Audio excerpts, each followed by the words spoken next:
vrlo teške su dileme. Mi možemo sad da kukamo oko Kosova ovako ili onako. Ja vam kažem, ja znam šta bi uradio da sam na čelu države. Znam šta bi uradio. Znači, ja bi pre svega naterao da se za vojsku izdvoji. Možda ovo zvuči ratoborno, možda će neko reći da sam lud, ali ne možete vratiti teritorij koji vam je ratom oduzet, ako je u pitanju teritorij. A jeste u pitanju i teritorij. Onaj ko mi priča o tome da nisu važne teritorije, nego su važni samo ljudi, da jednostavno ne poznaje istoriju.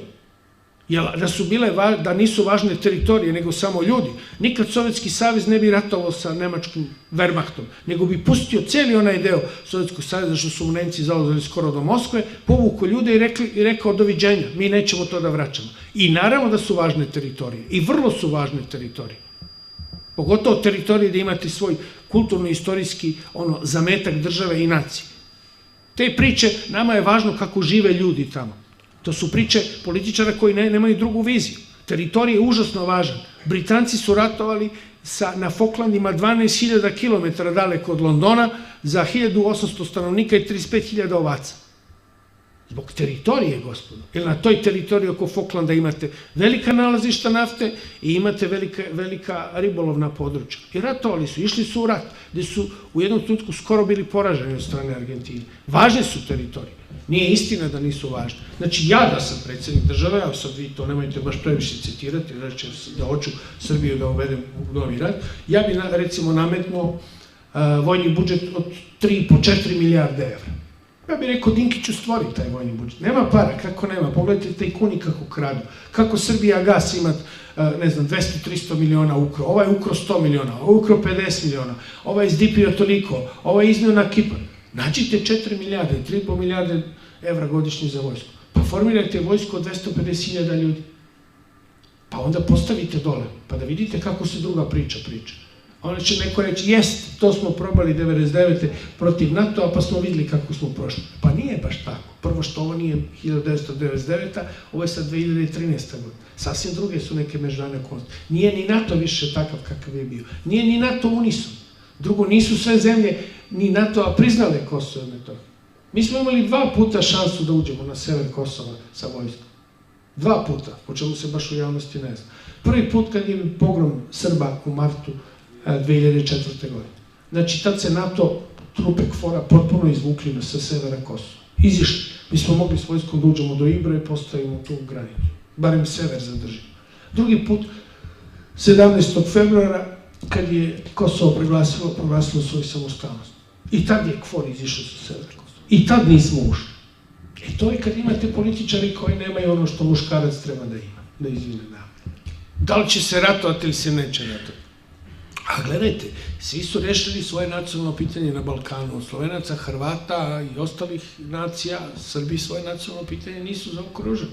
Znači, čim imate problem koji je jednostavno nije rešen i koji vuče svoje neke korene ka budućnosti, određena situacija će pogodovati da to ponovo bukne. I, recimo, prvi moment koji bi mogao da bude stvaranje velike Albanije, što se iz Tirane već naslučuje.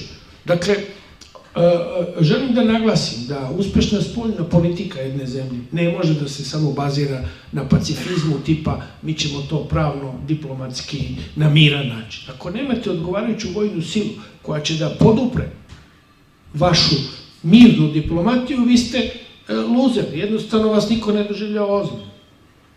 Znači, zašto Amerikanci kažu formula štapa i šargarepe? Da, malo mirno, daćemo neki kredit, fino diplomatski, ako ne ide tako, onda ćete lupiti silu. Nikada socijalistička Jugoslavija, bez obzira šta mi ovde o njoj mislimo, da li je bila ovaka ili onako, sa njom se nije moglo tako. Zašto? Zato što kad god bi bila kriza po neki deo teritorije, Tito i generalštab izvedu divizije na granicu.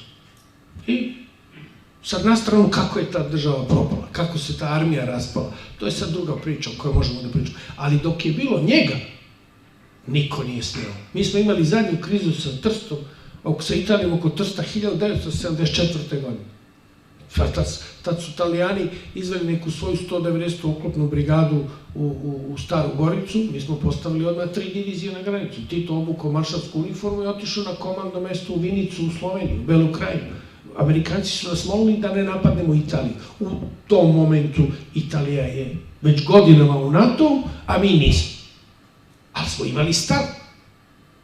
Znači, ne možete, gospodo, odbraniti teritoriju Kosova tako što će se u Srbiji igrati i pevati po splavovima celu noć. Nema tu, ako onda imate i Eurosong, imate i kako se zove, Exit, i imate i Guču, i sve to, i onda kaže, hoću Kosovo. Pa nema. Albanac kaže, ja ću da ginem ponovo za Kosovo. On kaže, mi ćemo da ginemo. I onda Amerikanac se čisto pragmatično opredelio. Ovi Albanci kažu, mi ćemo da pravimo probleme, mi ćemo da ginemo, a Srbi kažu, mi nećemo, mi ćemo sve mirno i fino. I kome će da daju Kosovo? Pa naravno njima. Pa ja bih tako postupio isto. Ako mi neko kaže, ja neću praviti.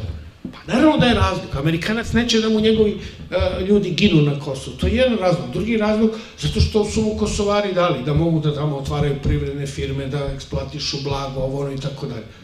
Bazu su mu dali i to je sve tako. Za džabe, verovatno. A džabe, ništa ne plaća.